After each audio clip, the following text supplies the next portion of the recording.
Apple, where's $2 trillion? Is it coming? $2 trillion. $2 trillion. We're past $1 trillion. We're past $1 trillion. Okay. You know, I'll take my price target at 240 before I start thinking All right. about $2 trillion. And I don't know if anyone's going to be a true $2 trillion company anytime soon. As we have discussed in the past, we think that Amazon has the best chance to be a multi-trillion-dollar company at some point. Yeah. What about you, Erin? What are your thoughts on Apple? Because clearly they're able to ward off the slowdown in iPhone sales with their services business. They're proving that. Yeah, so, and we've seen that with a lot of companies that are more product-based, and we've known that the replacement cycle is getting longer and longer, and so we're now talking like, we're looking at probably 4 years of people holding their cell phones before they replace it, which is much like the PC market. So much like companies that had to do PCs before, you've got to figure out other ways to handle and service your clients, and so that's your entertainment, your cloud, data, all that stuff. And so, yeah, we're seeing the growth, but let's just remember, they did a beat because we had such lowered expectations, right? So one of the reasons that we're seeing very positive news is the raised dividend and share buybacks program. So they're spending their cash. So it's not like it's a growth story. It's the stock is up because they're repaying and putting cash back to the investors. And so it's not like Amazon where we're seeing 30%, 40% earnings growth. This is going to be a slow and steady. Buy when you get a good price, but a strong, steady company for the long term. You know where there is growth? Yeah. In gross margins in the business lines that matter. Yep. The service sector had, I think, a 63-point-something gross margin where it was expected to be around 61. Yeah, very enviable. What about General Electric? Just wanted your thoughts on that. Larry Culp making it happen there at GE. Are you long the stock? I'm long calls and long puts. I'm kind of just buying far-dated options that with expiration dates and strike prices that are far off in the distant future. So perhaps maybe I can capitalize if it goes one way or the other. I think Larry Culp is the right guy for that job. I wouldn't want that job. I think when you see Stephen Tusa move, that's when the rest of us will move because he is the name in that business that's even bigger than Culp. You know, Erin, on GE, what are your clients or what are people that you know approach you with GE? It's a very hard company to understand. Their dividend is at a penny. It's not the GE that many people have grown up investing in the past 10 years. Yeah, so we don't have it in our portfolios. No one's asking me about it. It's not like people are asking about Twitter and Amazon. It's not a stock that comes up that often.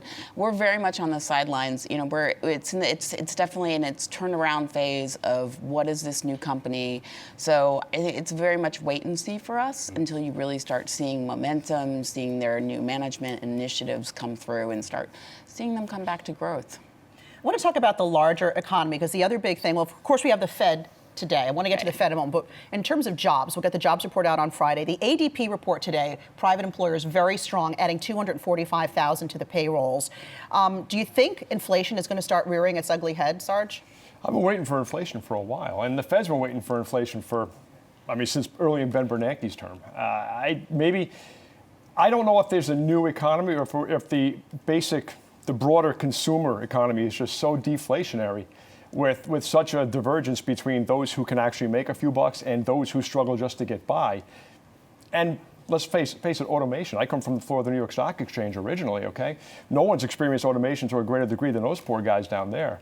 So I really think that going forward, inflation is in a new, era.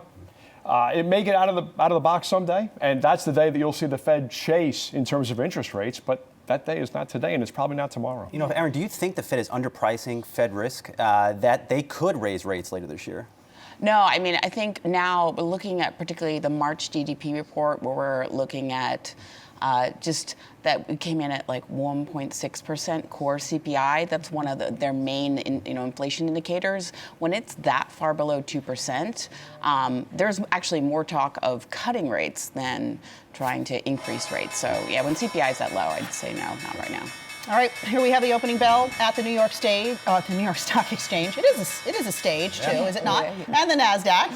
And we saw a nice rally, sort of modest, amongst the major indexes before the open. And here we have the Dow Jones Industrial Average up about 45 points. So we're more than halfway through earnings season right now. They're coming in better than expected. What's your expectation for the next quarter? What a relief. The second quarter, when we started this quarter's season, we were looking at negative almost 5% in terms of EPS. Now we're probably going to see a positive number for the second quarter as well. That one started out at minus 0.2, 0.3, something like that. So there's no more talk of an earnings recession. Right. That's toast. That's out the window. I think we probably can see, hopefully, better growth moving forward. A lot depends on the monetary policy. A lot depends on the fiscal policy. The infrastructure plan that won't be decided on by anyone certainly seems interesting. Might provide us with a lot of volatility in certain names where we can make a few bucks, those of us who trade for a living. But I think they're trying to align the stars, as they always have, perfectly, so we can see growth in the economy, growth in the markets. I don't know how much growth we'll get in the economy. I do think multiples have to expand. Therefore, we will see growth in the markets. You know, how do you trade this Apple report? Are you buying the chip suppliers across the board? I'm still long Micron. I'm still long AMD. Thank goodness. I'm still long Intel. That quarter wasn't that great. I'm still long Intel because I got tagged on some puts, but not on purpose on that one. But I have some of those names still. I think that the decline in iPhone sales is probably not permanent. I think a China trade deal certainly will help out there. I think it's manageable. I think Tim Cook's doing a better job than most people think he's doing. He's at least helping my P&L, and I like guys who help my P&L. That's true.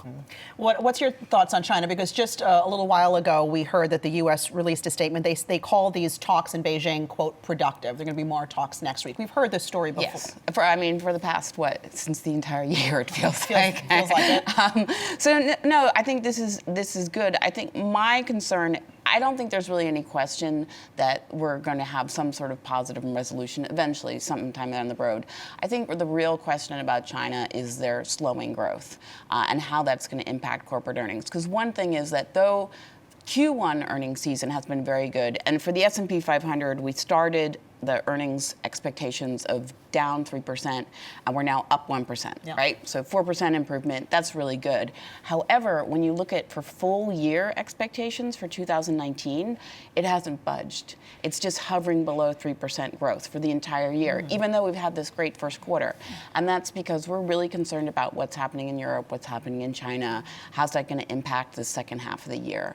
And so that's what I'm looking at. So are we getting ahead of ourselves? I mean, the S&P is trading at 18 times earnings right now. So right now, so it's a little pricey, but when you look at times where the U.S. is the most attractive economy and you have low interest rates, you actually do have these very high equity valuations because it's just where else are you going to put money? Right. And so we're not in an unreasonable area just because we're the most attractive. The U.S. large caps are the most attractive area for investors. That's a great point. I think for this environment, we're not overvalued at all. Yeah. I think we're actually valued either precisely correct or actually undervalued in this environment. Where are we undervalued? What areas?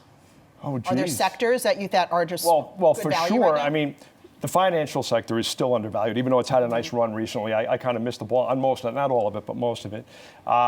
And the tech sector, which all the valuation is in the cloud. You can price these stocks at anywhere because this is what we started the segment with. This is recurring revenue. This is the subscription stream. This is the future of the United States and eventually the global economy. This is why I'm long Zora. Plug. Well, how do you play this? Because we have Microsoft breaking through 1 trillion, Apple through 1 trillion, Amazon had a great quarter, Netflix blew it out. How do you play? Do you have to own all these stocks?